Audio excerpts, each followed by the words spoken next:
Additional Doom the Dark Ages enemies, levels, and weapon concepts have been revealed alongside a brand new look at one of the game's most impressive levels and a previously unreleased sample of the title's heavy metal soundtrack. This interpretation of the combat shotgun is by far the coolest we've ever had. The cold Argenta steel, deep gold accents, visible shell feed, and worn wooden grips bring this one-handed, self-cycling beast to a whole nother level. The previous two starting shotguns simply can't compete with the pinnacle of Sentinel engineering. The Imp Stalker is a nastier, more gnarly rendition of the classic Imp that initially terrorized Marines in the dark halls of Doom, Doom 2, and Doom 64 throughout the 90s. The 2016 summoners are confirmed to be highly evolved modern Imps, so based on the Stalker's design language, it seems like these guys might eventually turn into Eternal's Archviles after untold years of mutations. Their name could also be a reference to the classic music track The Healer Stalks, but that's just a theory. Out of all the completely original demons we've seen so far, I believe that this currently unnamed super heavy monster is easily the most wicked. It appears to be some sort of occult sorcerer with a design that may have taken inspiration from the Dungeons & Dragons Bloodkiss Beholder, and I absolutely love it. A flaming armored Pinky and Beast Rider also makes its debut in the first episode of The Art of Slaying with game director Hugo Martin. The armor design is noticeably darker and more metal than the recently announced version of the upgraded creature, suggesting that some enemies might actually have much more than just two variants this time around. A partial look at the CyberDemon also snuck its way into the episode, and it's unsurprisingly spectacular. While the image is unfortunately too small to get a really good view of the demon, it does seem to have flames covering its right shoulder and wing, possibly hinting at the idea that we'll have to go toe-to-toe with a flaming tyrant during our crusades. An almost fully completed image of the ancient feral modern imp is present amongst the cluster of artwork.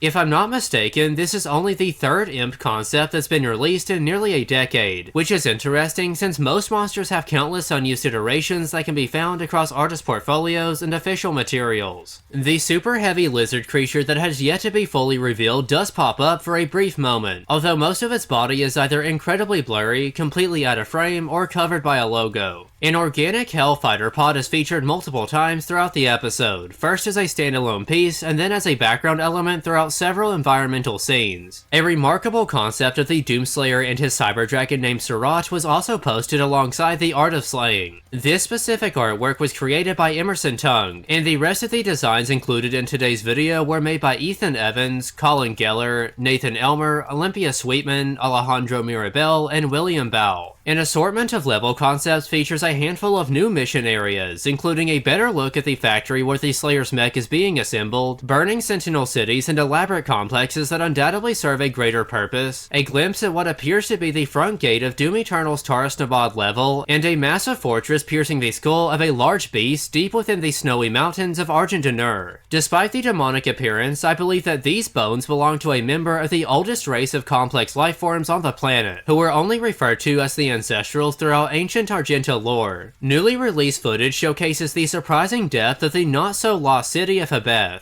The first video lets us get up close and personal with the area surrounding the settlement's reactor, which has seemingly suffered an alarming amount of damage from the ongoing demonic invasion and the massive organic hell growth that's overtaking the reactor's core. A follow-up post depicts clusters of Night Sentinels standing ready as Titan demons lay waste to Hebeth. It's not anything incredibly groundbreaking, but the short video still does a great job of showing the full extent of Hell's attack on every corner of Argenta civilization. They've also provided two pieces of phenomenal concept art to go along with the footage. id Software's art department has done an exceptionally amazing job with every aspect of this game. Each weapon design, character iteration, and impressive environment has far surpassed my expectations for the inevitable successor to Eternal. In a recent Doom social media post, game director Hugo Martin and executive producer Marty Stratton unboxed the physical Dark Ages Slayer helmet replica while discussing some of the work that goes into creating iconic character designs and producing high-quality prop replicas. An awesome new soundtrack clip was used towards the end of the 4-minute video. I'll go ahead and play that before we go over even more gameplay details.